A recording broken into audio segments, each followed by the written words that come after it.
ಎನ್ನುವರು ಕೆಲವರು, ಖುದಾ ಎನ್ನುವರು ಕೆಲವರು, ಕೆಲವರು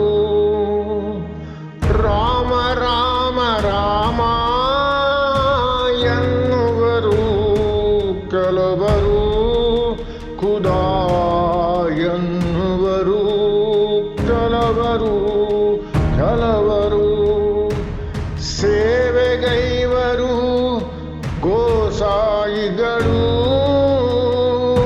ಅಲ್ಲಾನ ಸೇವೆ ಮಾಡುವರು ಕೆಲವರು, ಕೆಲವರು ರಾಮ ರಾಮ ರಾಮ ಎನ್ನುವರು ಕೆಲವರು, ಖುದಾ ಎನ್ನುವರು ಕೆಲವರು, ಕೆಲವರು. ಎಲ್ರಿಗೂ ನಮಸ್ಕಾರ. ನಾನು ಆಗುಂಬೆ ನಟರಾಜ್. ನಾನು ಲಿಖಿಸಿದ ಗುರು ನಾನಕ್ ಅಂದರೆ ಸಿಖ್ಖರ ಇತಿಹಾಸದಲ್ಲಿ ಬರುವ ಮೊತ್ತ ಮೊದಲನ ಗುರು ನಾನಕ್ ಅವರ ಬಗ್ಗೆ ನಾನು ಈ ಹಿಂದಿನ ಸಂಚಿಕೆಯಲ್ಲಿ ಮಾತನಾಡಿದೆ. ಹಿಂದಿನ ಸಂಚಿಕೆಯಲ್ಲಿ ಅವರ ಪ್ರಪ್ರಥಮ ಗುರು ಇದಾಗಿದ್ನಲ್ಲ, ಶಿಷ್ಯ ಆಗಿದ್ನಲ್ಲ, ಲೆಹನಾ ಅಂತ ಹೇಳಿ, ಅವನ ಬಗ್ಗೆ ಮಾತಾಡ್ತಿದ್ದೆ. ಅವನು ಒಂದು ಬಿಯಾಸ್ ನದಿ ಅಂತಿದೆಯಲ್ಲ, ಅಲ್ಲಿ ಅದ್ರ ದಡದಲ್ಲಿ ಒಂದು ಸುಂದರ ನಗರ ನಿರ್ಮಾಣ ಮಾಡಬೇಕು ಅಂತ ಅಪ್ಪಣೆ ಕೊಡ್ತಾನೆ. ಸೊ ಅದು ಒಬ್ಬ ಗೋವಿಂದ್ ಅಂತ ಒಬ್ಬ ಧನಿಕ ಇವನಿರ್ತಾನೆ, ಅವನ ಶಿಷ್ಯ ಇರ್ತಾನೆ. ನೋಡಪ್ಪ, ನಿನ್ನ ಹತ್ರ ಬೇಕಾದಷ್ಟು ದುಡ್ಡಿದೆ, ನೀನು ಯಾಕೆ ಒಂದು ಜನಗಳಿಗೆ ಉಪಯೋಗಕ್ಕೆ ಒಂದು ನಗರನೇ ನಿರ್ಮಾಣ ಮಾಡಬಾರ್ದು? ನಾವು ಬರೀ ಹಳ್ಳಿಲೇ ಇರ್ತೀವಲ್ಲ, ತುಂಬ ಜನ ಮನೆ ಇಲ್ಲದೆ ಎಲ್ಲ ಇರ್ತಾರಲ್ಲ, ಅಂಥವ್ರಿಗೊಂದು ನಗರ ನಿರ್ಮಾಣ ಮಾಡು, ಅಲ್ಲಿ ಮನೆ ಕಟ್ಟು, ಅವ್ರನ್ನ ಅಲ್ಲಿ ಇರ್ಲಿಕ್ಕೆ ಬಿಡು. ನೀನು ಹಳ್ಳಿಲಿ ಇದ್ಕೊಂಡು ಈ ಕೊಂಪೆಲೆ ಇದ್ಕೊಂಡು ಒದ್ದಾಡ್ಕೊಂಡಿರೋ ಬದಲು ನಿನ್ನ ಹತ್ರ ದುಡ್ಡಿದ ಮೇಲೆ ಅದನ್ನು ಒಳ್ಳೆ ಕಾರ್ಯಕ್ಕೆ ಉಪಯೋಗಿಸು. ಇದೊಂದು ಒಳ್ಳೆ ಕಾರ್ಯ ಇದು. ನೀನು ಬೇಕಾದ್ರೆ ದುಡ್ಡು ಮಾಡಿದ್ಯಾ, ನೀನು ಒಬ್ಬನೇ ಅನುಭವಿಸ್ತಾ ಇದ್ಯಾ, ಯಾತಕ್ಕೆ? ನೀನೊಂದು ನಗರನೇ ಕಟ್ಬಿಡು, ಅಲ್ಲಿ ಜನಗಳು ವಾಸಿಸ್ಲಿ, ಅವ್ರಿಗೆಲ್ಲ ಒಳ್ಳೇದಾಗಲಿ, ಹಾಗೆ ಹೀಗೆ ಅಂತ ಉಪದೇಶ ಮಾಡ್ತಾನೆ. ಸೊ ಅವನು ಉಪದೇಶಕ್ಕೆ ಮರುಗೆ ಇದಾಗ್ತಾನೆ. ಆಯಿತು, ಮಾಡ್ತೀನಿ ಅಂತ ಹೇಳ್ತಾನೆ. ಅಲ್ಲಿ ಗೋವಿಂದ್ ವಾಲ್ ಅಂತ ಕರೀತಾರೆ. ಆ ಒಂದು ಗುರುದ್ವಾರ ಕಟ್ಟಿಸ್ತಾರೆ, ಅದು ಇವತ್ತಿಗೂ ಇದೆ. ಅಲ್ಲಿ ಅಮರದಾಸ್ ಗುರು ಶಿಷ್ಯ ಅಮರದಾಸ್ ಬರ್ತಾನೆ, ಅವನಲ್ಲಿ ಇರ್ತಾನೆ. ಆದರೆ ಗುರು ಅಂಗದನ ಹಳ್ಳಿಗೆ ಈ ಗುರು ಅಂಗದ ಮಾತ್ರ ತನ್ನ ಹಳ್ಳಿಗೆ ಬಿಡೋದಿಲ್ಲ. ಅವನು ಉಪದೇಶ ಕೊಟ್ಟರು ನಗರಕ್ಕೆ ಅವನು ವಲಸೆ ಹೋಗೋದಿಲ್ಲ. ಆದರೆ ಅವನ ಶಿಷ್ಯ ಇರ್ತಾನಲ್ಲ, ಅವನು ಅಲ್ಲೋಗಿ ಅಮರದಾಸು ಅವನು ಹೋಗಲ್ಲಿ ಇರ್ತಾನೆ. ಸೊ ಅಲ್ಲಿದ್ದರೂ ಕೂಡ ತನ್ನ ಗುರುಭಕ್ತಿನ ಮಾತ್ರ ಅವನು ಬಿಡೋದಿಲ್ಲ ಅವನು. ಸೊ ಅವನ ಶಿಷ್ಯ ಈಗಾಗಲೇ ಗುರು ಅಮರದಾಸ್ ಅಂತ ಹೇಳ್ತೀವಲ್ಲ, ಅವನು ಸ್ವಲ್ಪ ವಯಸ್ಸಾಗಿರ್ತಾನೆ, ವೃದ್ಧ ಆಗಿರ್ತಾನೆ. ಅದು ಅನನ್ಯ ಭಕ್ತಿ, ಅಚಲವಾದ ಶ್ರದ್ಧೆ, ಕ್ರಿಯಾಶೀಲತೆ ಮಾಡೋದಂತೆ. ಸೊ ಈಗ ಅವನು ಏನಲ್ಲಿ ಹೇಳ್ತಾನೆ ಅಂತಂದರೆ, ಕೊನೆಯಲ್ಲಿ ಯಾರನ್ನೂ ನೀವು ಮನೆ ಮಠವಿಲ್ಲದವ, ಗೌರವಾನ್ವಿತವಿಲ್ಲದವ ಮತ್ತು ಆಧಾರವಿಲ್ಲದವ ಎಂಬುವರು ಆತನೇ ಮನೆಯಲ್ಲಿದ್ದವರಿಗೆ ಮನೆಯುಳ್ಳವನಾಗಿ, ಆ ಗೌರವತ್ತವರಿಗೆ ಗೌರವವುಳ್ಳವನಾಗಿ, ಆಸರೆ ಆಸರೆಯುಳ್ಳವನಾಗಿರುವನು ಇರಬೇಕು ಅಂತ ಒಂದು ಉಪದೇಶ ಮಾಡ್ತಾನೆ ಅವನು. ವಯಸ್ಸಾಯಿತು, ಗೊತ್ತಾಯಿತು ಅವನಿಗೆ ನಾನು ಸಾಯೋ ಸ್ಥಿತಿಗೆ ಬಂದಿದ್ದೀನಿ ಅಂತ. ಸೊ ಗುಡ್ಡ ಅವನು ಕರೀತಾನೆ, ಬಾಯಿ ಗುಡ್ಡನ. ಸೊ ಅಮರದಾಸ್ಗೆ ತನ್ನ ಉತ್ತರಾಧಿಕಾರಿಯನ್ನಾಗಿ ಮಾಡಬೇಕು ಅಂತ ಹೇಳ್ತಾನೆ. ಸೊ ಅವ್ರದ್ದು ಒಂದು ಪದ್ಧತಿ ಇದೆ, ಉತ್ತರಾಧಿಕಾರಿಗೆ ಯಾವ ಥರ ಮಾಡ್ತಾರೆ ಅಂತಂದರೆ, ಸಿಂಪಲ್ ಆಗಿ ತೆಂಗಿನಕಾಯಿ ತರ್ತಾರಂತೆ, 5 ತಾಮ್ರದ ಕಾಸುಗಳು ತರ್ತಾರಂತೆ. ಅವ್ರದ್ದು ಮುಂದೆ ಇರಿಸ್ಬಿಟ್ಟು ಅವನಿಗೆ ಪಟ್ಟ ಕಟ್ಬಿಟ್ಟು ಹಣೆಗೆ ಒಂದು ಕುಂಕುಮ ಕಟ್ಬಿಟ್ಟು, ಇವತ್ತಿನಿಂದ ನೀನು ನನ್ನ ಗುರು ಅಂತ ಆ ಶಿಷ್ಯನಿಗೆ ಕಾಲಿಗೆ ಬಿದ್ದುಬಿಟ್ಟು, ನೀನೇ ಇವತ್ತಿನ ಗುರು, ನನ್ನ ಗುರು ಅಂತ ಹೇಳಿ ಬಿಡೋದು. ಅದೊಂದು ಸಂಪ್ರದಾಯ ಇವತ್ತಿಗೂ ನಡ್ಕೊಂಡು ಬರ್ತಾ ಇದ್ದಿತ್ತು. ಅಂದರೆ ಇವತ್ತಿಗಿಲ್ಲ, ಇದು 10ನೇ ಗುರು ಮುಗಿದೋಗ್ಬಿಡುತ್ತಲ್ಲ, ಇನ್ನು ಯಾರು ಗುರುನೂ ಇಲ್ಲ. ಒಟ್ಟಾರೆ ಗುರು ಸಂಪ್ರದಾಯಕ್ಕೆ ಸೇರಬೇಕಾದ್ರೆ, ಅಪಾಯಿಂಟ್ ಆಗಬೇಕಾದ್ರೆ ಇದೊಂದು ಪದ್ಧತಿ ಇಟ್ಕೊಳ್ತಾರೆ. ಸೊ ಗುರು ಅಮರದಾಸು ಗುರುವಿನ ಪಟ್ಟವನ್ನು ಕ್ರಿಸ್ತಶಕ 1552ರಲ್ಲಿ ಮಾರ್ಚ್ 26ರಂದು ಅಲಂಕರಿಸಿದ ಅಂತ. ಆವಾಗಲೇ ಅವನ ವಯಸ್ಸು 70 ಆಗೋಗ್ಬಿಟ್ಟಿರ್ತದೆ. ಈಗ ಗುರು ಅಮರದಾಸನ ಕಥೆ ಹೇಗೆ ಬಂದರೆ, ಅವನು 1479ರಲ್ಲಿ ಜನಿಸಿ 1574ರಲ್ಲಿ ಅವನು ಸಾಯ್ತಾನೆ. ಇವನು ಕೂಡ ಅಷ್ಟೇ ಹಳ್ಳಿ ಒಂದು ಬಾಸಕ್ಕೆ ಅಂತ ಒಬ್ಬ ಹಳ್ಳಿಯಲ್ಲಿ ಹುಡ್ತಾನೆ, ಒಂದು ಹಳ್ಳಿಲಿ ಹುಡ್ತಾನೆ. ಇವನು ಕೂಡ ಖಾತ್ರಿ, ಪ್ರಸಿದ್ಧ ಖಾತ್ರಿ ಕ್ಷತ್ರಿಯ ಜಾತಿಲೇ ಹುಡ್ತಾನು. ಇವರು ತೇಜ್ ಬಾನ್ ಮತ್ತು ಭಕ್ತಾದೇವರಿಗೆ ಹಿರಿಮನಾಗಿದ್ದ. ತಂದೆ ಥರ ರಾಯ್ತಾಪಿ ಜೀವನ ಮಾಡ್ತಾ ಇದ್ದ. ಆಮೇಲೆ ಇದೊಂದು ಏನು ಅಂದರೆ ಇವರಲ್ಲಿ ಈ ಗುರುಗಳನ್ನ ಪಂಗಡದಲ್ಲೇ ಅವರ ಸಂಸಾರದಲ್ಲೇ ಅವರ ಕುಟುಂಬದಲ್ಲೇ ಇವಾಗ ಇದನ್ನು ಬೆಳೆಸ್ತಾರೆ. ಗುರು ಅಂಗದನ ಮಗಳನ್ನು ಅಮರದಾಸನ ಸೋಹೋದನ ಮಗನಿಗೆ ಕೊಟ್ಟು ಮದುವೆಯಾಗಿರ್ತದೆ. ಹಾಗಾಗಿ ಅವರಲ್ಲಿ ಜಾಸ್ತಿ ಒಂದು ಒಡನಾಟ ಇರ್ತದೆ. ಅವನು ಬಂಧು ಆಗಿಬಿಟ್ಟಿರ್ತಾನಲ್ಲ, ಹಾಗಾಗಿ ಗುರು ಶಿಷ್ಯರಲ್ಲಿ ಬಾಂಧವ್ಯ ಇರ್ತದೆ. ಸೊ ಈ ಅಮರದಾಸ ಕೂಡ ಒಳ್ಳೆ ಕೆಲಸ ಮಾಡ್ತಾನೆ, ಅವನು ಪ್ರಖ್ಯಾತಿ ಪಡಿತಾನೆ, ಜನ ಎಲ್ಲ ತುಂಬ ಬರ್ತಾರೆ, ಬೇಕಾದಷ್ಟು ಕೆಲಸ ಮಾಡ್ತಾನೆ, ತುಂಬ ಆದರೆ ಅವನು ಯಥಾ ಪ್ರಕಾರ ಎಲ್ಲ ಈ ರಾಜರಾಗಲಿ ಯಾರೇ ಆಗಲಿ ಒಂದು ಅಧಿಕಾರ ಅಂತ ಸಿಕ್ಕದ ಮೇಲೆ ಅವರು ವಿರೋಧಿಗಳು ಇದ್ದೇ ಇರ್ತಾರೆ. ಅದೇನು ಮಾಡ್ಲಿಕ್ಕಾಗಲ್ಲ, ಅದು ಎಂದಿಗೂ ನಡೀತಾ ಇರ್ತದೆ. ವಿರೋಧ ಪಕ್ಷ ಅಂತ ಇದ್ದೇ ಇರ್ತದೆ. ಆ ಗುರುಗೂ ಒಬ್ಬ ವಿರೋಧ ಪಕ್ಷ ಇರ್ತದೆ. ಈ ಗುರುಗೂ ವಿರೋಧ ಪಕ್ಷ ಶುರುವಾಗ್ಬಿಡ್ತದೆ. ಆವಾಗ ಈ ಗುರು ಅಂಗದ ದೇವರ ಮಗ ಒಬ್ಬ ಧಾತು ಅಂತ ಇರ್ತಾನಲ್ಲ, ಅವನೇನು ಮಾಡ್ತಾನೆ, ನಾನೇ ಉತ್ತರಾಧಿಕಾರಿ ಅಂತ ಹೆಸರು ಮಾಡಿಬಿಡ್ತಾನೆ. ಇವನು ಯಾರೋ ಬೇರೆಯವನು, ಇವನು ನಮ್ಮ ಸ್ವಂತ ಮಗ ಆದ ನಾನೇ ಉತ್ತರಾಧಿಕಾರಿ ಮಾಡಿದೆ, ಇನ್ಯಾವನಿಗೂ ಮಾಡಿಬಿಡ್ತಾನಲ್ಲ ಅಂತ ಅವನು ಶುರು ಮಾಡಿಬಿಡ್ತಾನೆ, ಗಲಾಟೆ ಶುರು ಮಾಡಿಬಿಡ್ತಾನಂತೆ. ಸೊ ಇದು ನಡೀತದೆ, ಇದು ಭಾಳ ನಡೀತದೆ, ಅದು ತುಂಬ ಇದೆ ಇದು ವಿಷಯ. ಸೊ ನಗರ ಮಾತ್ರ ಗೋವಿಂದವಾಲ್ ಚೆನ್ನಾಗಿ ಬೆಳೀತದಂತೆ. ಎಲ್ಲರೂ ಈ ಮುಸ್ಲಿಮ್ಸ್ ಅವಾಗ ಇವ್ರ ವಿರುದ್ಧ ಶುರು ಮಾಡ್ತಾರೆ. ಮೊದಲಾಗಿ ಅವಾಗ ಮುಸ್ಲಿಮ್ಸ್ ಇದುವರೆಗೂ ಏನು ಗಲಾಟೆ ಮಾಡ್ತಿಲ್ಲ, ಮಾತಾಡ್ತಿರಲಿಲ್ಲ, ಸುಮ್ಮನೆ ಇದ್ಬಿಟ್ಟಿದ್ರು. ಬಟ್ ಯಾವಾಗ ಈ ಸಿಖ್ರು ಸ್ವಲ್ಪ ಹೇಗೆ ಶುರುವಾಯಿತು, ಗುರುದು ಗೋವಿಂದದ ವಾಲ್ ಅಂತ ಒಂದು ದೊಡ್ಡ ಸಿಟಿನೇ ಕಟ್ಬಿಟ್ರು, ಎಲ್ಲರ ಕಣ್ಣಿಗೆ ಬಿದ್ದುಬಿಡ್ತದೆ ಅದು. ಆವಾಗ ಪಠಾಣರು ಸುಮ್ಮನೆ ಕೂತ್ಕೊಡೋದಿಲ್ಲ. ಅಲ್ಲಿ ಪಠಾಣರು ಪಕ್ಕದಲ್ಲೇ ಪಠಾಣ್ ಇದ್ರಲ್ಲ, ಅವ್ರೇನು ಮಾಡಿಬಿಟ್ರು, ಅವರು ಮೊದಲಿಂದನೂ ಅವರು ರಕ್ತ ಚೆಲ್ಲೋದೇ ಅವ್ರದ್ದು ಕಾರ್ಯ. ಪಠಾಣರಿಗೆ ಇವತ್ತಿಗೂ ಇದೆ, ಅದು ಎಲ್ಲರಿಗೂ ಗೊತ್ತಿದೆ. ಅದು ರಕ್ತ ಚೆಲ್ಲೋದು ಅಂತಂದರೆ ಅವ್ರ ರಕ್ತದಲ್ಲೇ ಬಂದ್ಬಿಟ್ಟಿದೆ. ಅದು ಪರಸ್ಪರ ಹೋರಾಟ ಮಾಡ್ತಾರೆ, ಯಾರು ಇದ್ದಾರೆ ಅವರವರೇ ಹೊಡ್ಕೊಳ್ತಾರೆ, ಏನೋ ಮಾಡ್ಕೊತಾ ಇರ್ತಾರೆ. ಅದು ವೃತ್ತಿ ಅವ್ರದ್ದು, ರಕ್ತ ಚೆಲ್ಲೋ ವೃತ್ತಿ ಅದು. ಸೊ ಅವ್ರೇನು ಮಾಡಿದ್ರು, ಇವರ ಸಿಕ್ಕರ ಒಂದು ಏಳಿಗೆ ಕಂಡು ಅವ್ರಿಗಂತೂ ಹೊಟ್ಟೆ ಬರೀ ಶುರು ಆಗ್ಬಿಡ್ತಂತೆ ಅವರು. ಸೊ ಅವ್ರೇನು ಮಾಡಿದ್ರು, ಭಾಳ ಕೀಟ್ಲೆ ಕೊಡ್ತಾರಂತೆ. ವಿನಾಕಾರಣ ತೊಂದರೆ ಕೊಡೋದು, ಬೈಯೋದು, ಹೊಡಿಯೋದು, ಮಾಡೋದು, ಕೊನೆಗೆ ಕೊಲೆ ಕೂಡ ಮಾಡೋಕ್ಕೆ ಹೋಗ್ತಾರೆ. ಆ ಥರ ಇದು ಕೊಡೋಕೆ ಹೋಗ್ಬಿಡ್ತಾರೆ. ಅವಾಗ ಇದನ್ನ ಏನು ಮಾಡೋಕ್ಕಾಗದೇ ದೂರ ಹೋಗ್ತದೆ ದಿಲ್ಲಿಗೆ. ಅವಾಗ ದಿಲ್ಲಿ ಭಾಷೆ ಆಳ್ತಾ ಇರ್ತಾನಲ್ಲ, ಅವರಿಗೆ ದೂರ ಕೊಡ್ತಾರೆ. ಅವನು ದೊಡ್ಡ ಸೈನ್ಯನ ಕಳಿಸ್ತಾನಂತೆ, ಪಠಾಣರು ಹಿಡಿತಾರೆ, ಅವ್ರಿಗೆ ಶಿಕ್ಷೆ ಮಾಡ್ತಾರಂತೆ, ಅದೆಲ್ಲ ಆಗ್ತದೆ. ಸೊ ಗುರುದಾಸ್ ಪಠಾಣರಿಗೆ ಆದ ಶಿಕ್ಷೆಯನ್ನು ಕೊಟ್ಟು ದೇವರ ರಾಜ್ಯದಲ್ಲಿ ನ್ಯಾಯ ಖಂಡಿತವಾಗಿ ದೊರೆಯುತ್ತದೆ ಅಂತ ಹೇಳ್ತಾನಂತೆ. ಸೊ ಇವರು ಅವಾಗ ಇವ್ರು ಕತ್ತಿ ಹಿಡಿದು ಏನು ಹೋರಾಡೋದಿಲ್ಲ. ಗುರು ಅಮರದಾಸರು ಶಾಂತಿಯಾಗಿ ಎಲ್ಲನೂ ಪರಿಹಾರ ಮಾಡ್ತಾ ಇರ್ತಾನೆ. ಅವ್ರು ನಿಜವಾದ ಒಂದು ಅತ್ಯಂತ ದೀನ ಭಾವನೆಯಲ್ಲೇ ಅವರ ಆಳ್ತಾರೆ, ಅವರ ಒಂದು ಜೀವನ ಸಾಗಿಸ್ತಾರೆ. ಅದು ಇದ್ದೇ ಇರ್ತದೆ, ಮೊದಲಿಂದ ಹಾಗೆ ಇರ್ತದೆ. ಅಧಿಕಾರಿ ಶಾಹಿಯ ಮದಿರಾ ಮಂದಿರ ಸರ್ವರಿಗೂ ಸುಂದರ ಸುಂದರ ಸುಂದರ. ಅಧಿಕಾರಿ ಶಾಹಿಯ ಮದಿರಾ ಮಂದಿರ ಸರ್ವರಿಗೂ ಸುಂದರ ಸುಂದರ ಸುಂದರ.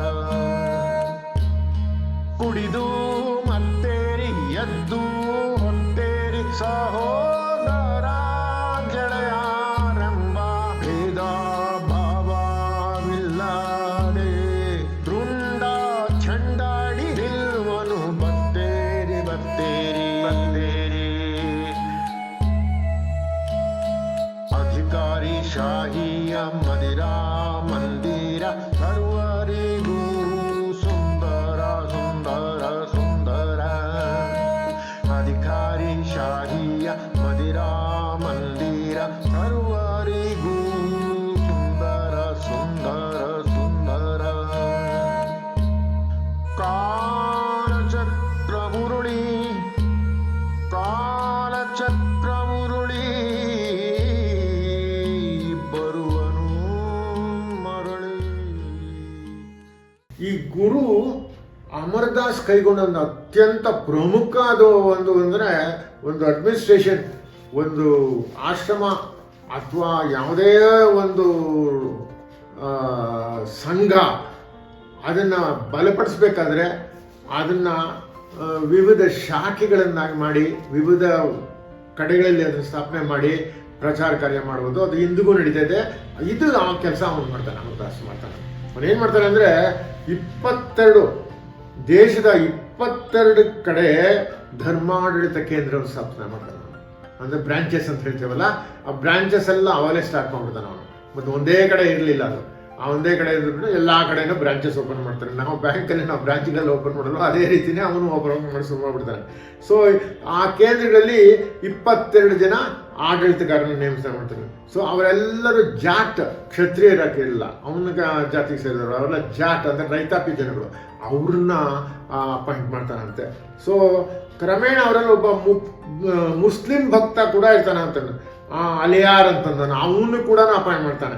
ಸೊ ಇದು ಧರ್ಮ ಪ್ರಚಾರಕ್ಕೆ ಬಹಳ ಸೊ ಈ ಧರ್ಮಾಧಿಕಾರಿಗಳನ್ನು ಮಸಂದ್ ಅಂತ ಕರೀಲಾಗಿದೆ. ಪರ್ಷಿಯನ್ ಭಾಷೆಯಲ್ಲಿ ಮಸ್ನದ್ ಇ ಅಲಾ ಎಂಬ ಪದದಿಂದ ಈ ಮಸಂದ್ ಎನ್ನುವ ಪದ ಬಂತು ಅಂತ ಹೇಳ್ತಾರೆ. ಸೊ ಇದು ಬಹಳ ಅದ್ಭುತವಾಗಿ ಕಾರ್ಯ ಮಾಡ್ತಾನೆ ಅವನು.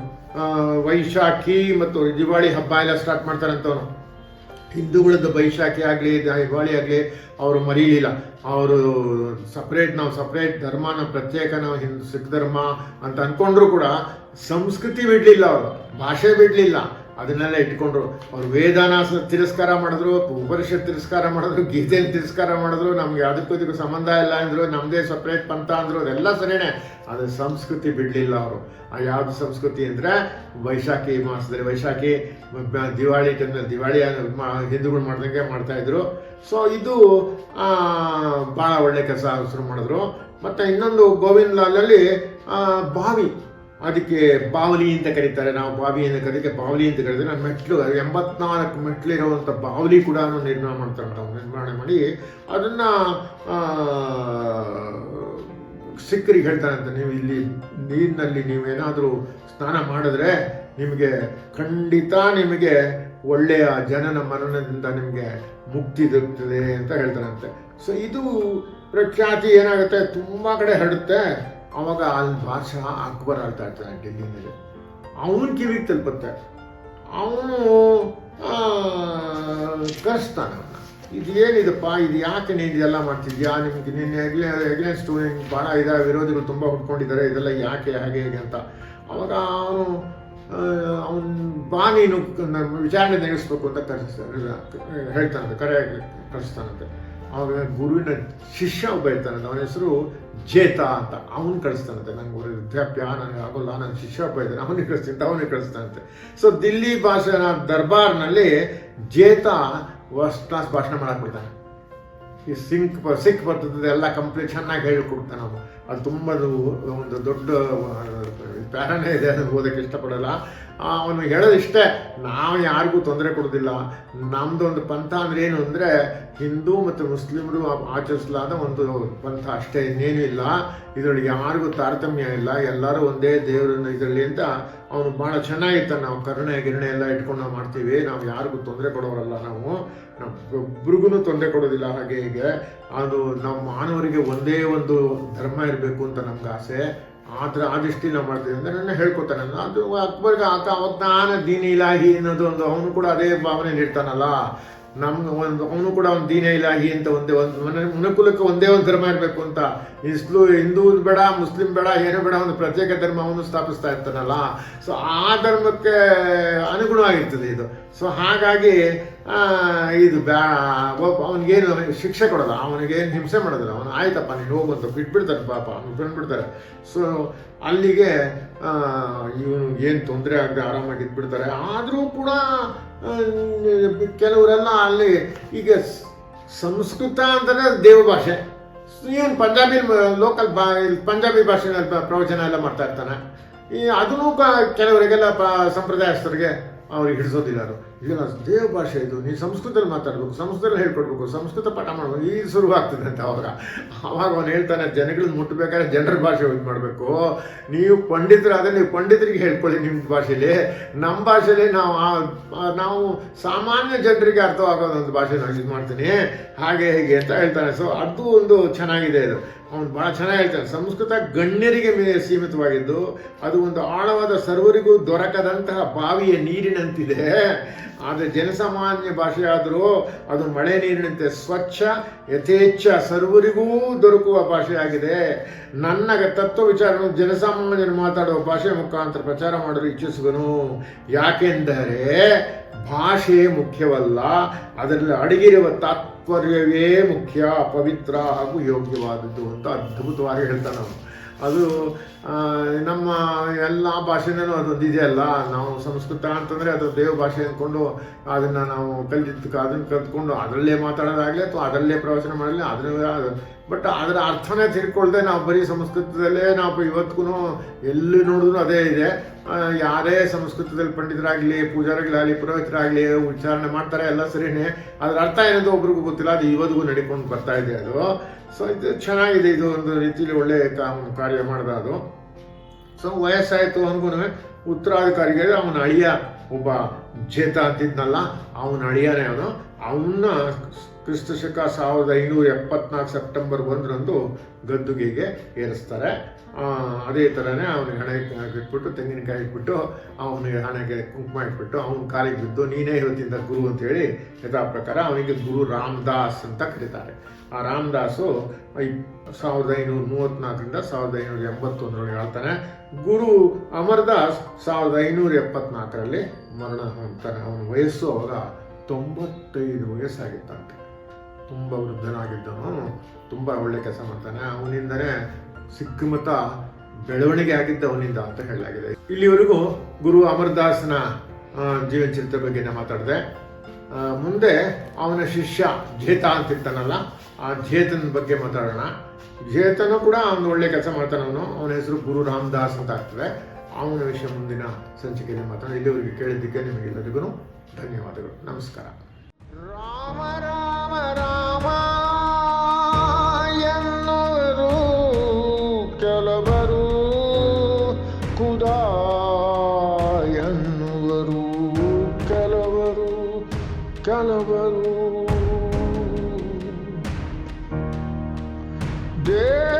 ದೇವಲೋಕ ಅಪೇಕ್ಷಿಸುವರು ಕೆಲವರು, ಸ್ವರ್ಗ ಲೋಕ ಅಪೇಕ್ಷಿಸುವರು ಇತರರು. ದೇವಲೋಕ ಅಪೇಕ್ಷಿಸುವರು ಕೆಲವರು, ಸ್ವರ್ಗ ಲೋಕ ಅಪೇಕ್ಷಿಸುವರು ಇತರರು. ರಾಮ ರಾಮ ರಾಮ ಎನ್ನುವರು ಕೆಲವರು, ಖುದಾ ಎನ್ನುವರು ಕೆಲವರು.